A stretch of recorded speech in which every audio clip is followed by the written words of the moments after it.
Hello and welcome to the Leaders Council podcast with me, Scott Challoner. This podcast, just like the Leaders Council itself, is all about recognising and celebrating those people who keep this great country running.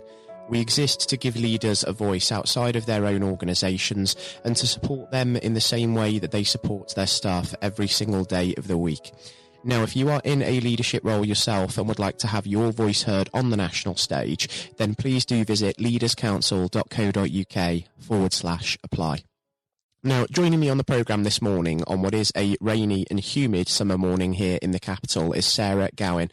Sara is the Managing Director at Sheffield Young Carers, an independent charity dedicated to supporting young carers and young people affected by drug and alcohol issues within their families. Sara, good morning and thank you for joining us. Good morning. Yes, nice to be speaking to you all. It's a pleasure having you with us on the programme today, Sara. I think a good place to start would be by addressing the elephant in the room here, and that's the fact that we do record this podcast in early July 2021, and we are therefore still living under some form of COVID social restrictions, and that's now been the case for the best part of the last 15 or so months. So looking back over the whole sort of course of this since that first lockdown way back in March 2020 up to this point, how much has this pandemic affected you and your organisation, would you say? Yeah, it's had a very dramatic effect on us as an organisation. I think like for many people, obviously it has been a roller coaster. There's been times when it's been easier than others, but it has been trying to kind of maintain our service like online when it has always been face to face. It's always been that very direct work, working with our young people, working with our families. And suddenly we were kind of shifting into a kind of much more digital, online, remote kind of service, which we talked about doing for kind of, for a few years, saying we're much pilotless, let's try it out. And then suddenly we were kind of thrust into it in March kind of last year, and having to adapt very, very quickly when working with some quite vulnerable kind of young people and families. So really being conscious the whole time around how we could continue to deliver a really quality service for our young people and families, whilst also supporting our staff who were they've got all the issues around their own sort of personal issues about how they're dealing with COVID and what it means to suddenly be in lockdown and be kind of working from home, and then being able to kind of keep up their morale, keep them going because they're the key to supporting the kind of young people and families.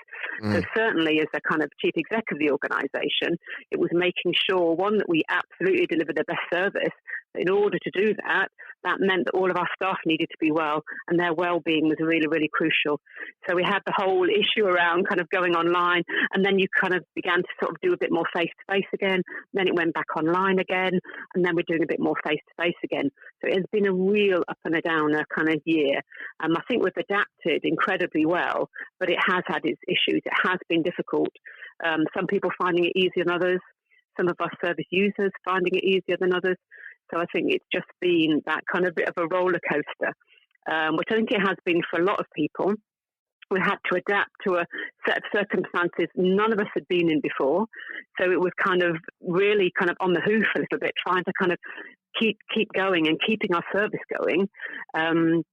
At the same time, recognising that it was exceptional circumstances. We couldn't draw back on previous experience. This was entirely new, but the fact we had a really good, effective, staff team with really good morale, I think was a good starter. I think we started off in a strong position, which I think really, really helped us. I think with regards to the remote side of things, it comes with sort of benefits and difficulties in a way, doesn't it? I suppose in a way you can reach out to more people and not have to get so many in face-to-face, but there are certain social cues, I guess, that you miss over a Teams call or a Zoom call that you don't quite get when you're sort of communicating in person with someone. And that can go for both staff and it can also go for service users, can't it, in your case? So with all of that in mind, do you think that this is going to be something that you're going to be sort of keeping in some way, shape or form as part of the status quo going forward? Or are you hoping to move back into very much the in-person side of it?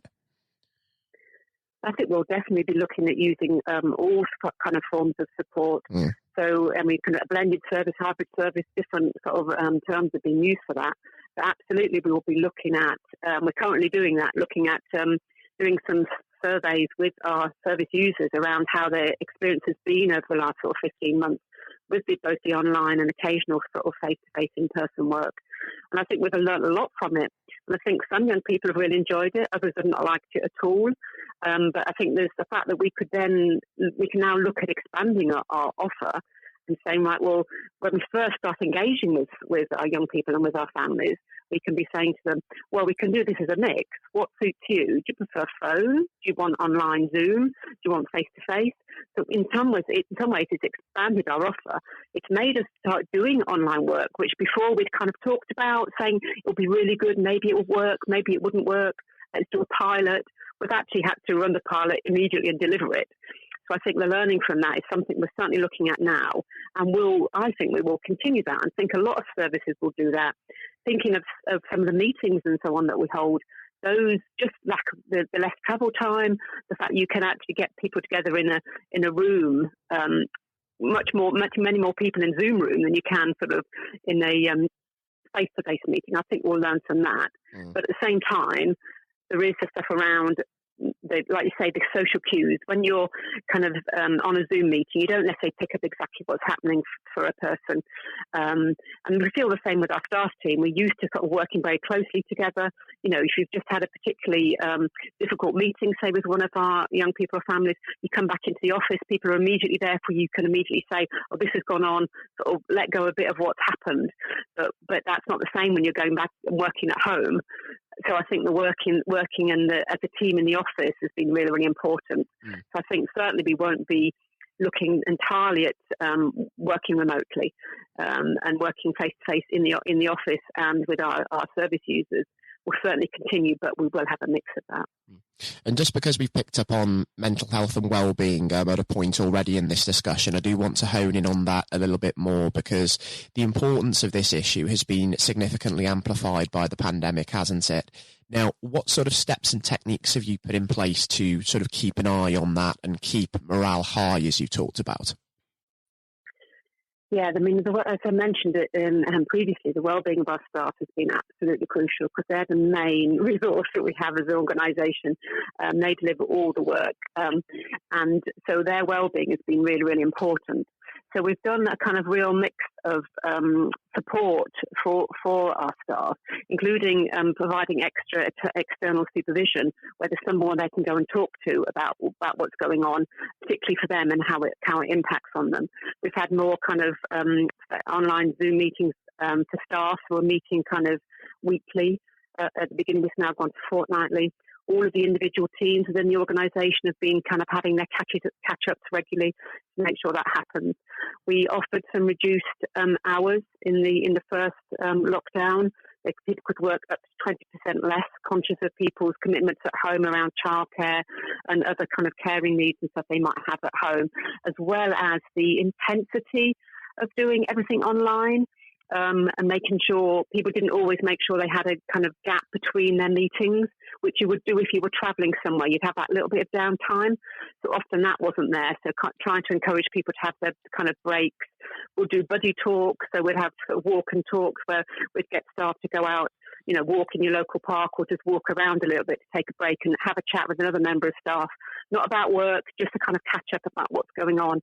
Looking at the range of ways that we can reduce the intensity of what it was like working kind of remotely and making sure we were connecting in kind of all the time. We have a health and wellbeing fund as well for our staff that they're able to kind of claim up to £200 a year for something that will just make them feel good, something they enjoy doing, something that's fun. And that was particularly important this year, that they could use that for something that would make them, you know, just improve their own well-being. So we're looking at a range of issues around that, because that was really important that we maintain that. Same for kind of our service users who have really struggled with their kind of emotional well-being and mental health during the lockdown, especially for young carers who would normally at least have a break when they were at school. Suddenly they were in their caring role 24 hours a day. And the intensity of that has had a real impact on their well-being. So we have raised some additional funding to buy in some additional counselling support for our young people, because that's something we've really noticed and we think will be continue in an ongoing kind of issue as the impact of this on their lives will become become more apparent that their emotional well-being has been impacted quite severely by the pandemic. Yeah, I can imagine that the impact of sort of successive lockdowns has probably meant a real sort of surge in demand for your services, hasn't it? Yeah, exactly. And at the same time, it's been quite hard to pick up new people, because normally what you would do, you would have a meeting with them sort of face to face. They would get to know you, because the importance of the relationships we have with our young carers and their families is that the building up that level of trust, so that they will speak with us and talk about the issues that affect them. Sometimes the first time they've ever been asked about it, the first time they've ever spoken about it. So it's really important we build up that trust. But that is suddenly having to do that online is very different from doing that face to face, and like you say, picking up the social cues and everything. So we were really conscious that it wasn't always easy to pick up the kind of new referrals that were coming in that had not worked with us at all. Those that had worked with us a bit before the pandemic, that was okay because we'd built up that relationship. But those new relationships to build up online, remotely, was hard and took that little bit longer. So then that had an impact on the number of young people that we could see. We're beginning to be able to see more again now that we can do some more face-to-face. That has meant that some of the young people referred into our service have had to kind of wait longer than would normally be the case. And that's something we're trying to address at the moment, but it is an issue. It is having an impact. And I know that we're sort of close to the end of social restrictions. We're, of course, recording this podcast on, I think it's July the 5th, 2021. And we understand that the lifting of all social restrictions is due to come on the 19th of this month. So we are very, very close. But I suppose at this point in time, we are sort of in a state of limbo, aren't we, where when you are doing sort of those face-to-face consultations, you're still having to work under certain restrictions, and that can sometimes be a little bit challenging. Yes, definitely, because when we're doing when we're in our groups with young carers, and the real importance of our group work is the peer support. If they meet other young carers who are in similar situations to themselves, having to do that social distancing does create a very different dynamic when you're working with a group of young people to all be sat at a separate desk, rather than that mingling and the kind of conversations that happen and friendships that develop. So we've had to adapt the way we work in that face-to-face. So be able to sort of remove some of that and that become a bit easier, I think certainly will benefit.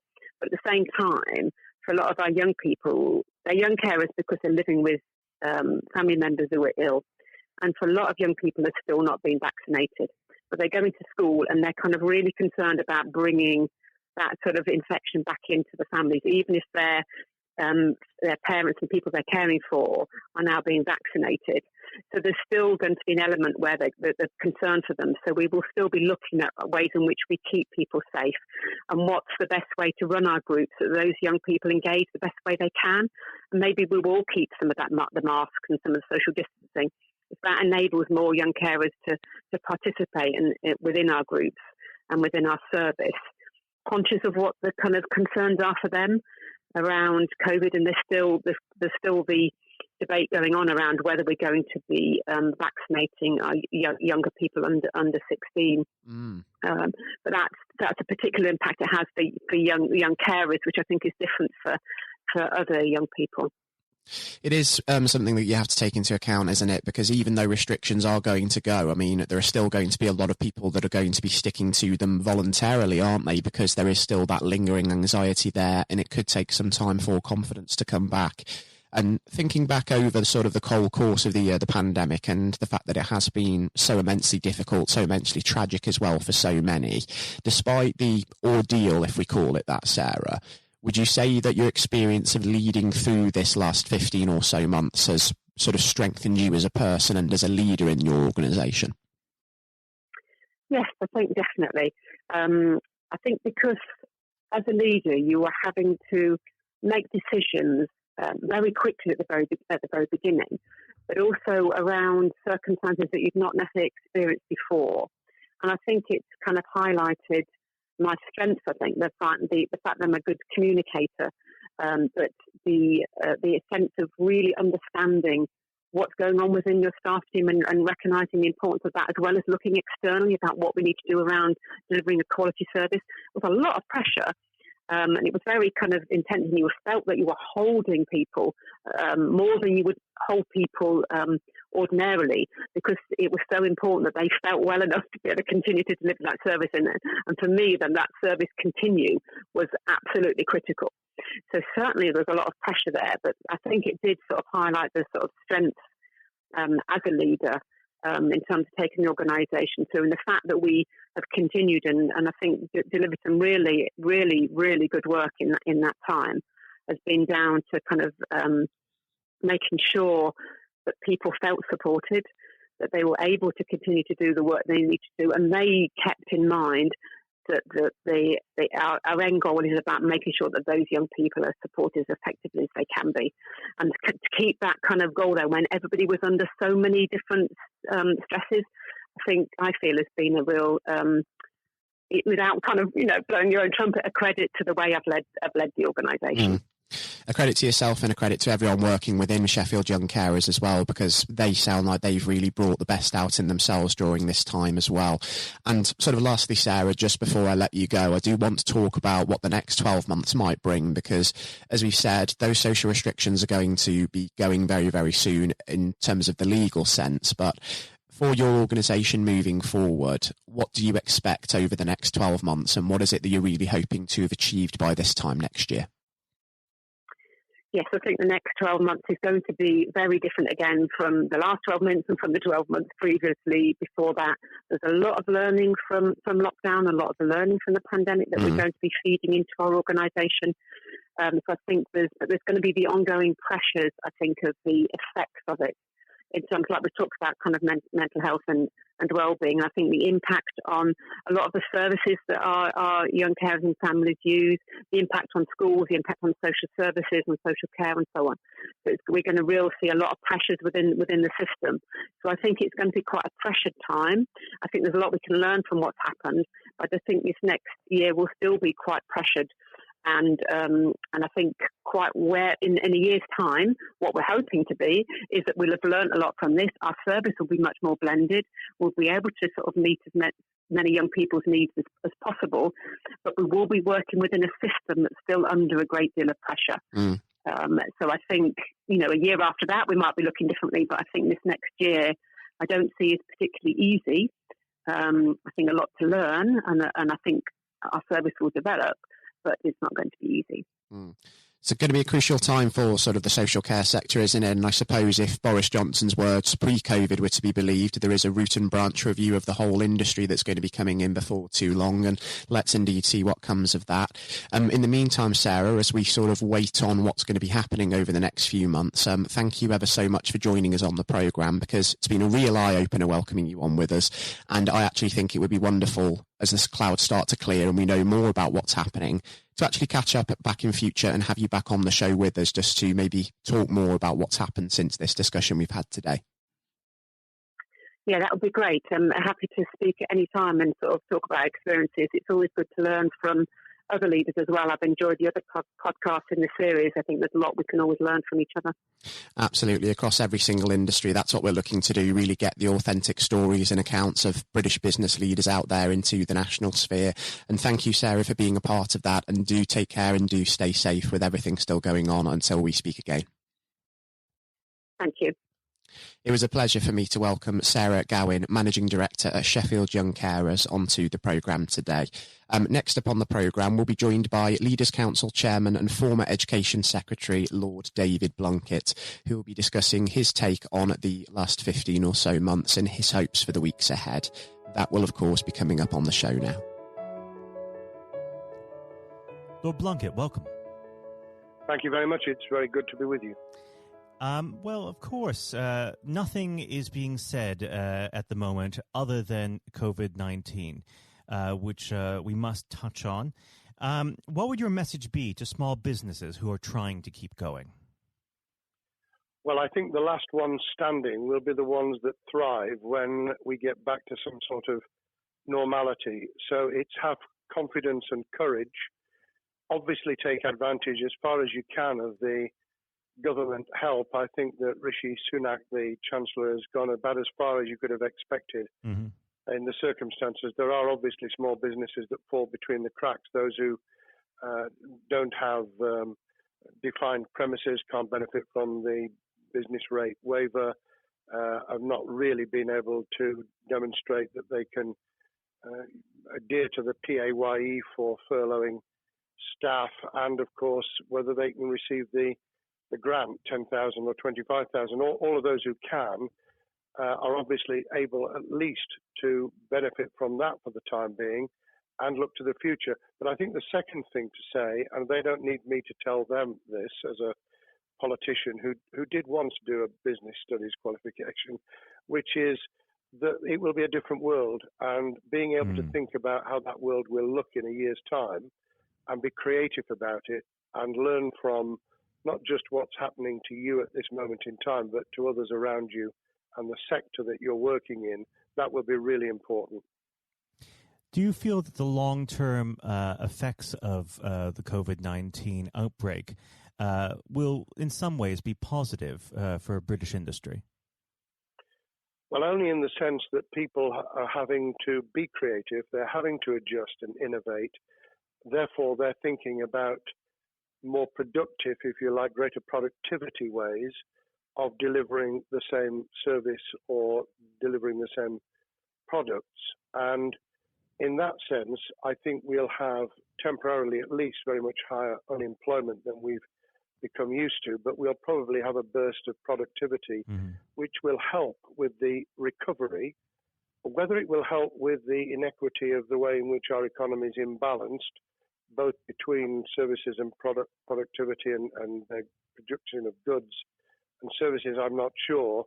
What we will need to try and do is to ensure that the geographic imbalance that exists is, as far as humanly possible, is dealt with by both the entrepreneurship and innovation from the bottom up and targeted government help, which will still be needed. And we are now in the throes of the kind of borrowing that we saw back in 2008 to save the banking and economic system. We're having to do that to save the whole of our productive business and commerce, and I think that will have to be sustained for some time. Do you feel that people will take a second look at global supply chains in the wake of this outbreak?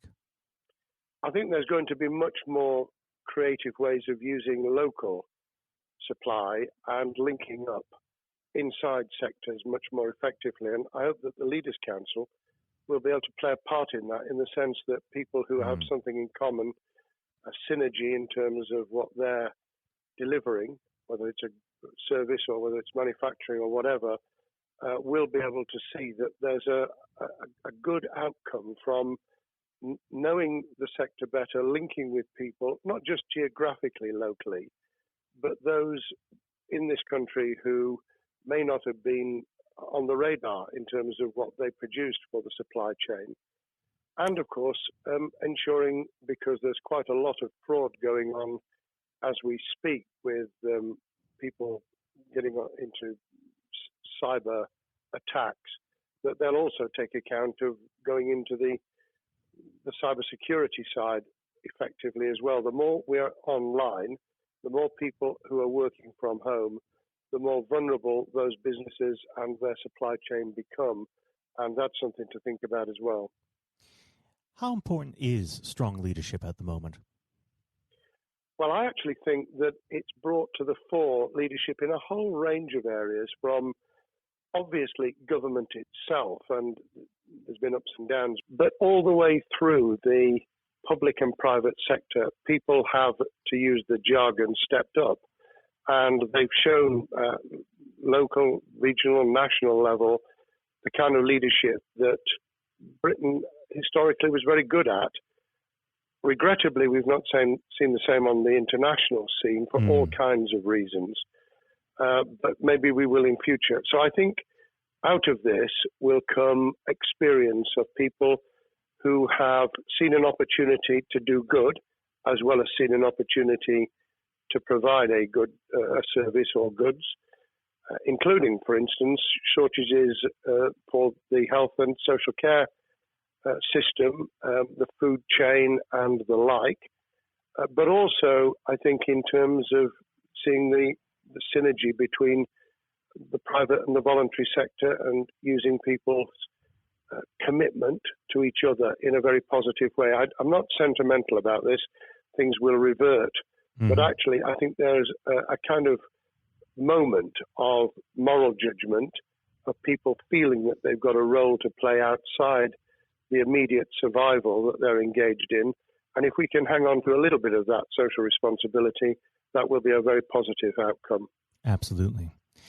Now, what's your broad view of how the government is responding to this? Are you broadly supportive of their measures?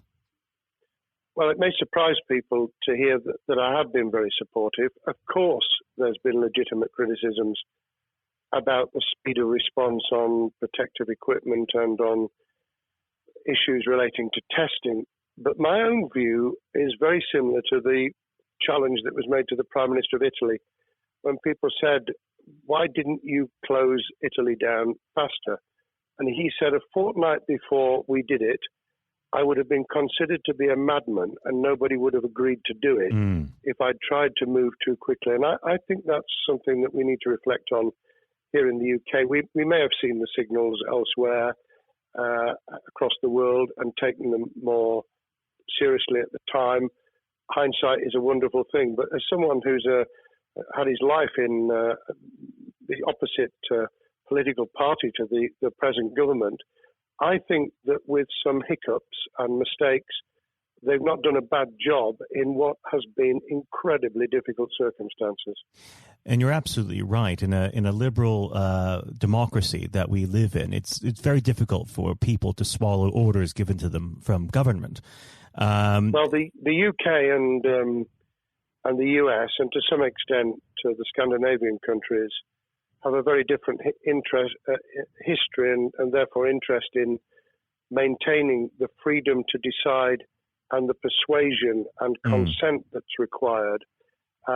Those countries that have experienced one way or another totalitarianism over the last century have a slightly different way of coming at this. I don't want to exaggerate it, but I think that that's why getting the balance right of getting people to go along with what you want them to do in their interests as well as the nation as a whole is a sensible, proportional balance. And I think we now need to adjust to the coming out of the crisis gradually, readjusting to recovery in the same way. Now, something you've mentioned recently on this balance is the police overreach in the enforcement of the COVID-19 structures that have been put in place. What have they done right, and where have they gone too far? Well, I think that they were interpreting what was not necessarily as clear advice as it might have been for all kinds of reasons, because people were feeling their way. I think what's come out of it has been a demonstration by local police services in some parts of the country that they could get people to do what was needed without the heavy hand of drones overhead or people being told that they shouldn't be walking in the street, because this was all about self-isolation, not incarceration. It was about getting people not to pass the infection on to each other and therefore to provide distance rather than to make our lives a misery. Those police services that adopted that policing by consent and chivying people along did really well. Those who went over the top, I think, soon got a very substantial pushback. And one of the strengths of our democracy is that you could have that debate. People could say, I'm terribly sorry, we think the police force in our area has gone over the top. And that in itself is a constraint and a readjustment. That's another strength of living in a country where you can have opinions and express them without actually being thought to be a fool. Now, of course, the government has faced criticism that they were slow to react, and Boris Johnson wasn't present at the early COVID-19 COBRA meetings. Now, Number 10 has claimed that this is normal practice. The health secretary often chairs COBRA meetings related to health. Does this tally with your experience as a Secretary of State, or would you have expected the PM to be more hands-on during the initial stages? I think different prime ministers do have a very different style. And Boris's style, which I think will now be considerably adjusted, was very swashbuckling. In some senses, delegating is a good thing, as every leader of every business or public service knows those who try to pull too much into themselves end up with a massive bottleneck, great failure of trust, and the inability of people to show what they're worth and to demonstrate their capability. So I'd be very wary of jumping in and saying he was wrong to delegate the essential COBRA meetings. What I was surprised about was that he didn't chair the first couple, because my experience with Tony Blair for the 8 years I was in Cabinet was that Tony was a great delegator, but he would get a grip to begin with, watch what the difficulties were, and then give people direction and confidence to be able to get on with it. So looking back, I think Boris himself probably thinks, God, I wish I'd spotted the signals from elsewhere in the world more rapidly, and I'd just been there. However, this also raises another issue. All of us in positions of leadership need good teams around us. I think after this is over, he will be assessing those who really did step up and those who demonstrated their inadequacy. I think we'll probably end up in a year's time with a much stronger cabinet than we have today. Well, absolutely. And of course, we've seen a significant drop in the visibility of certain special advisors like Dominic Cummings during this entire period. So it'd be interesting to see how that pans out. It's certainly readjusted the role of those behind the scenes with those who should be taking the decisions, having received advice. Obviously, there's been a complete transformation in the profile of experts, if I might use that term, who'd previously been denigrated. Scientists, medics, people with behavioral science understanding. My only criticism was, were we getting wide enough advice? Were we narrowing it too much to a couple of key centres in London? But that's because I've always been adverse to everything being London-centric. I think there's great expertise, wisdom, experience out in the sticks, and we should use it. Rightly so. Now, was pandemic planning part of your time as a minister, particularly perhaps when you were Home Secretary? Well, it was, but it was on the back of risk arising out of counter-terrorism measures. Right. I was the Home Secretary for 3 months when the attack took place in September 2001 on the World Trade Center and beyond. We did an enormous amount of scenario planning, both desktop and real, on the back of that. But it was very heavily orientated to future developing terrorism risk. I certainly got involved with talking about pandemics. I remember being at a seminar in Edinburgh where the university there had done a lot of work itself on the issue of pandemics. And of course, we saw SARS and other things emerging.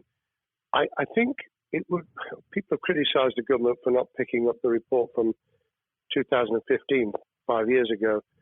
I think that what happens is human nature kicks in. You deal with what you're immediately faced with.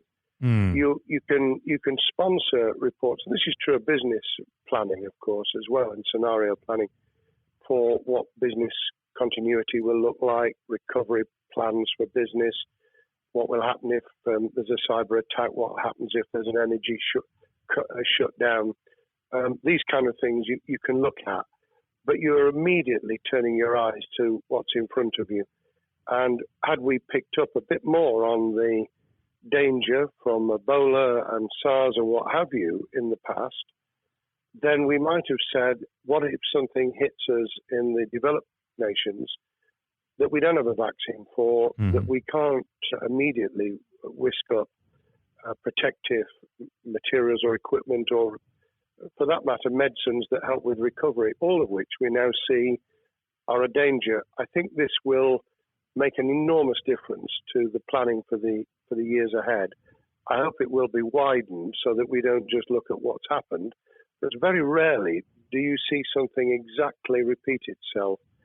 Some of the circumstances will be, but others won't. So that's why I've put emphasis in what I talk about on looking at the other virus, the cyber attack scenario, which could be just as dangerous in a world of just-in-time provision one of the miracles of the modern developed world, except for the very poor, has been the distribution of food.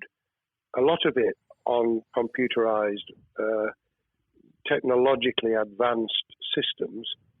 If that were to come down, we'd be in real trouble. So I think we need to think those sort of scenarios as well. So have a full plan across both sectors, biological warfare, pandemics, and cyber warfare. Yes, and to do so on different levels. I think, again, thinking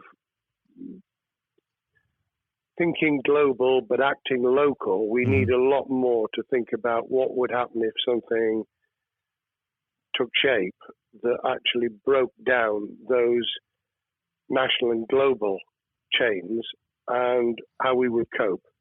And without, obviously, we've got enough fear and anxiety to last a lifetime. Without creating even more anxiety, we can think about those things for the future in a more rational way, I think.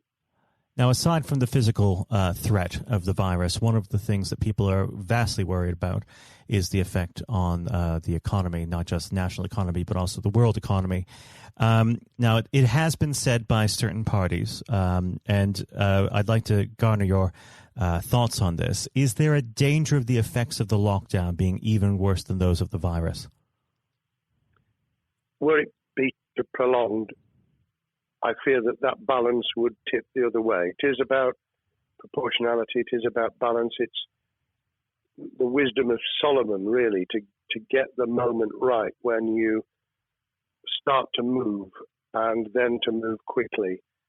There's no doubt whatsoever that we are stocking up, not just on the economic and employment front, which will be devastating enough, but on the health and social well-being front, enormous challenges, and they will need careful handling because there's a lot of people whose lives, for a variety of reasons, are at risk in the future on a scale that we've been dealing with over the immediate handling of the pandemic, concentrating really hard on those affected by COVID-19, those sadly who have died or been seriously incapacitated.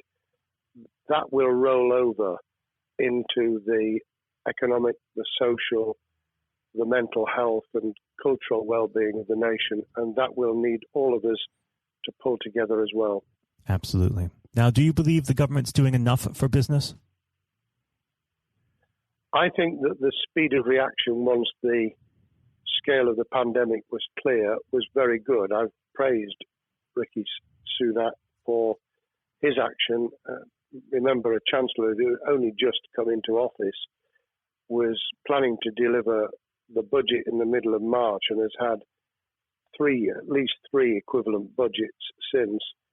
I think he's handled it very well. Understandably worried now about what we're doing to our economy. The level of borrowing is sustainable because of low interest rates, but it reaches a point, of course, where it tips over so that you can't then do the kind of structural investment requirements that the government were laying out before and in the March budget. And those will have their consequences as well as a planned payback over many years. I think we've learned something over the last few months. We needed to take immediate action. We don't want another round of austerity equivalent from 2010 through to 2019. I don't think the nation, on the back of what's happened and the challenges we have, could take that.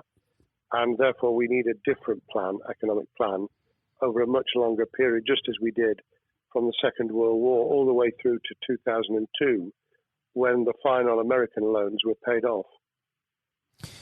Now, of course, one thing that's on everyone's lips, how much longer do you believe that the lockdown can go on for? I believe that we need to be substantially back in action as an economy in June. This obviously is led in terms of places where people would meet in large numbers, having to adjust to the fact that it will be longer for them. And sadly, that will involve business closures. It's why the Chancellor extended the furlough scheme to the end of June. Mm-hmm. But unless we get things moving in June, I think we'll run into the summer where all kinds of services and industries will have a chain reaction effect. And what happens with one will then have a major impact on another. And then you get the skittle effect where things get knocked down that you hadn't perceived were going to be affected. So I very much, if I were in government, and I always think of things in that context, what would I do if I were in government? I would be on the side from the second week in May, on the side of the hawks in terms of saying we've got to start moving, and we've got to do so with the collaboration and cooperation of the public who have got the message, who did behave, who responded magnificently. Let's try and get back, perhaps, doing things differently for a time, but substantially getting back to business as usual. And unless we do that, then those areas that can't and wouldn't expect to be back in action immediately get pushed further into the middle of the year and the autumn, and then they become unsustainable. Now, of course, one of the other major developments we've had recently are the changes in the Labour Party. So if we could just speak on the Labour Party for a while. This might sound like an obvious question, but how does Sir Keir differ from Mr. Corbyn? Well, I'm biased because I believe the Labour Party has come out of 4.5 years of a black hole of a nightmare, where it neither represented a credible opposition nor an electable government, and the combination was to let those who supported the Labour Party and needed some of its policies let them down very badly. Sir Keir Starmer both is a highly intelligent, professional lawyer who, as Director of Public Prosecutions, led the service well, had to take difficult decisions at a time of austerity, understands the world beyond Labour members, but has been able to do business with those who originally supported Jeremy Corbyn and was able to command support from them. His creation of a balanced shadow ministerial team has been very encouraging. I supported Lisa Nandy, who he's made shadow foreign secretary, because I thought she understood the north of England and the disaffected former Labour voters. But I believe that Sir Keir has taken on board those who have something really sensible to offer. And I believe he will be both a great leader of the opposition. More importantly, he will then present himself as a credible alternative prime minister. And all governments need an alternative government at their shoulder. It was true of us from 97, and it took the Conservatives some time to recover and to get to that position, but they did, and the Labour Party will, and that's crucial for our democracy. All of us need to understand and appreciate that a living, breathing, functioning democracy requires a credible, confident, and in many ways supportable opposition, as well as a government that we clearly want to do well, because none of us want, as we didn't with the COVID crisis, none of us want the government to fail. We want to see our economy recover. We want our social well-being to be taken into account. We want to overcome deep-seated inequality and poverty.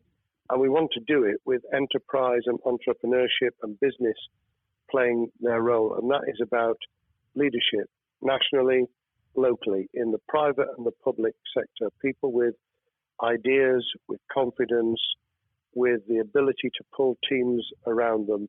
Above all, to have some idea of what it is they want to achieve and a very good idea as to how to achieve it. What's the one key thing that Sir Keir needs to do to restore Labour as an election-winning party?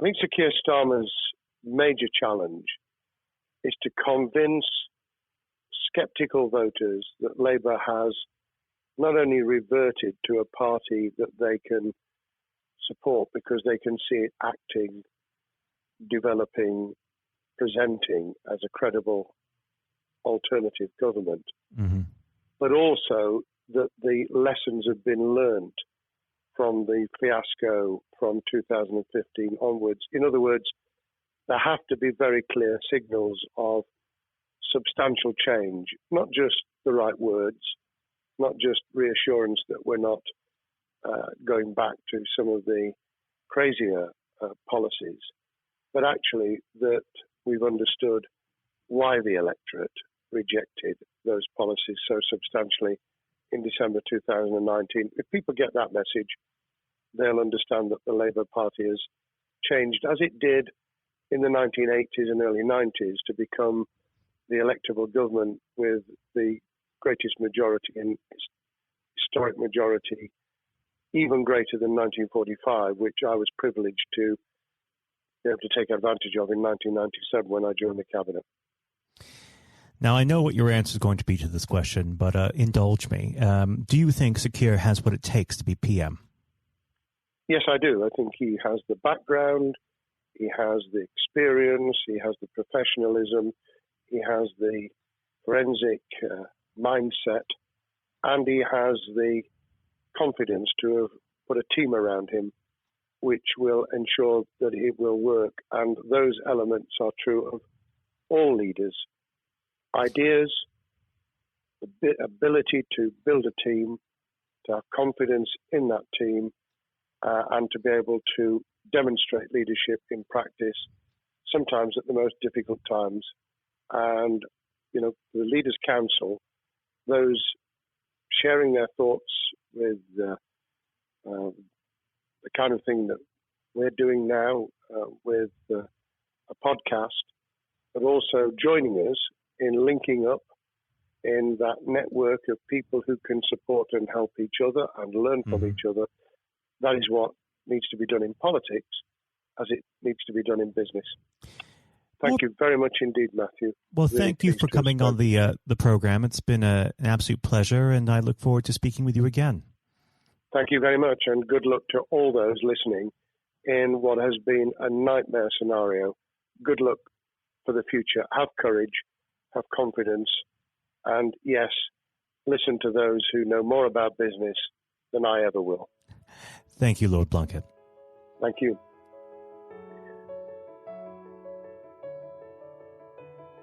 This has been the Leaders' Council podcast. Thank you for celebrating excellence in leadership with us. I've been your host, Scott Challoner.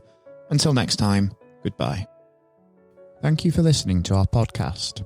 The views expressed within the podcast do not reflect the views of the Leaders' Council of Great Britain and Northern Ireland, its parent company or subsidiaries, members of staff, or other guests of any other person therein associated.